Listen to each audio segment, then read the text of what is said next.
Hello and welcome to the I Do Wedding Marketing Podcast. I'm your host, Nina Adio, a social media marketing expert specific to the wedding industry. On this show, I discuss tips to help you DIY your social media, as well as getting the confidence and income to outsource it. Thank you for allowing this episode to come through on your Bluetooth, your car radio, wherever it may be you're listening from today. Now, let's take your wedding business to the next level. Welcome back, guys. It is a solo episode here of the I Do Wedding Marketing Podcast. I'll be back with some more interviews next week. Last week on episode, gosh, what number was that? Episode 30. We had an interview with Stephanie Thomas Fitness. She is a bridal fitness coach and she services a nationwide audience virtually, guys. Okay. So imagine how many brides you can service when it can be nationwide and online. So go back to episode 30 so you can listen to that. She drops a lot of knowledge and wisdom there. I'd like to quickly spotlight a review we have received on the podcast. I know it's so exciting when that happens, right? So, this by NKS 700 says this is a helpful podcast for anyone in the wedding industry. The host is very intelligent and nuanced. So, thank you, MKS. It is good to be nuanced, I guess. I don't know if anyone's ever called me that before. To be honest, I don't quite know what it means, but it was along with 5 stars. So I'm taking it. It's got to be good, right? Right. So today, what I wanted to talk about were tips from when you are working from home. Now, I get it. Not all wedding pros work from home.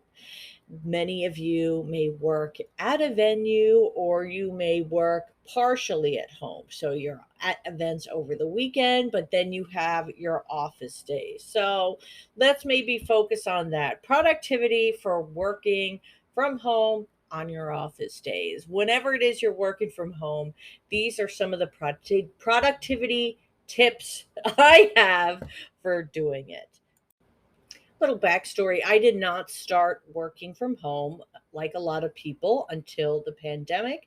I worked at a full time job I had while doing this business. So I would be doing this business from home and worked another job. And when the pandemic hit, I had actually given my notice to go full time with my job. But there was this pandemic, and I was like, I don't know what's going to happen with this industry. So I stayed on working from home for that company and working for this wonderful business. And now I just do this business full time. But there was a period where I was doing a lot of work from home, and that's where I had to develop a lot of these tips and tricks and just survival methods because it's a challenge when you are working in your home space. I, at least, am in a small home space. So I'm in an apartment and I do not have a designated office, it is part of our shared area. So a lot of distractions can come up. The first tip that I have when you're working from home is you need a transition period. And for me, it means don't sleep on the power nap. So the power nap has replaced what my commute once was. Okay, when I would commute, that was my transition from work Nina to home Nina. And then when I started working from home, there was no transition. I was working a job Nina, working the business Nina, and home Nina all at the same time.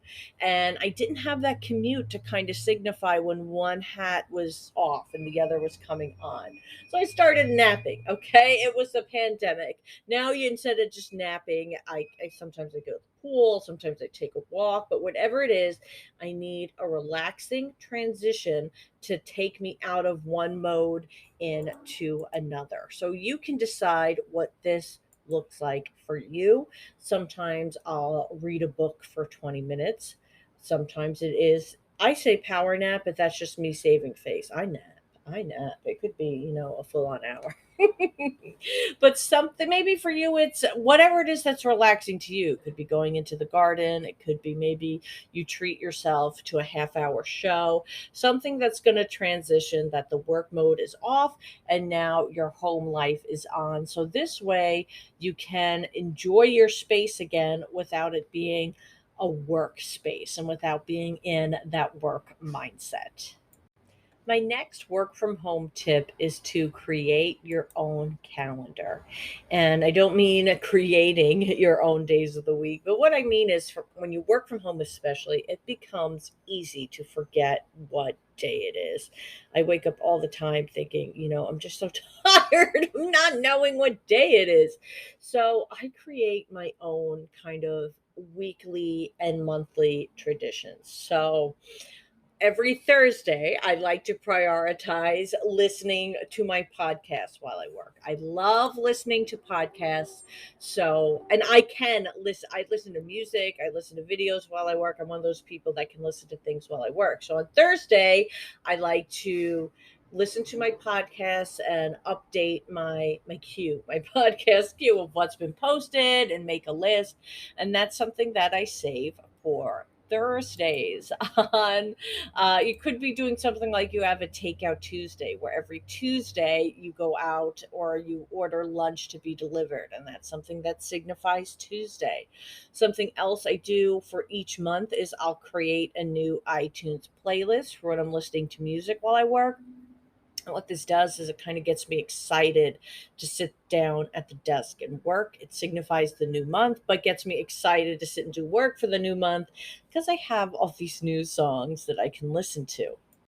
This could also mean kind of batching out your work or scheduling out things you do certain days. Maybe on Wednesday is when you schedule some content, and Monday is when you answer emails for the weekend. Something that's going to be what you do on certain days of the week that kind of keeps you knowing what that week is. This has been really fun for me because it allows me to get in control of my week, allows me to have different things I'm doing different days and different focuses, because otherwise it can all really bleed together and overwhelm me.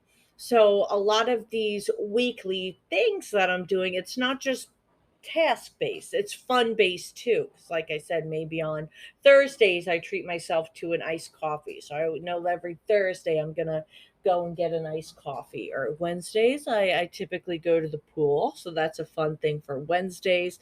Whatever it is that you have to do to signify those days and to make it a little special and fun, that is something that has worked really well for me.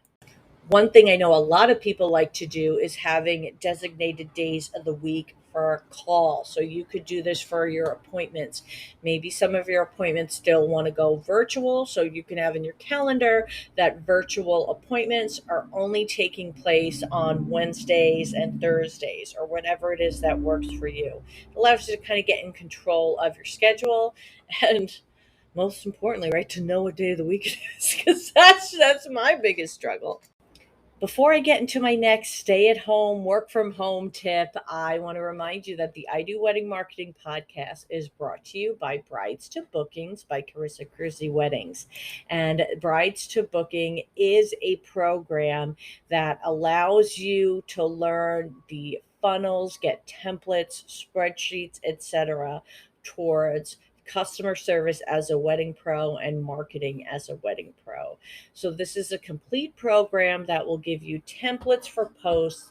It will help you automate your email funnels. It will help you create email, blog posts, etc. for your marketing. And you get to be a part of Carissa's private community on Facebook.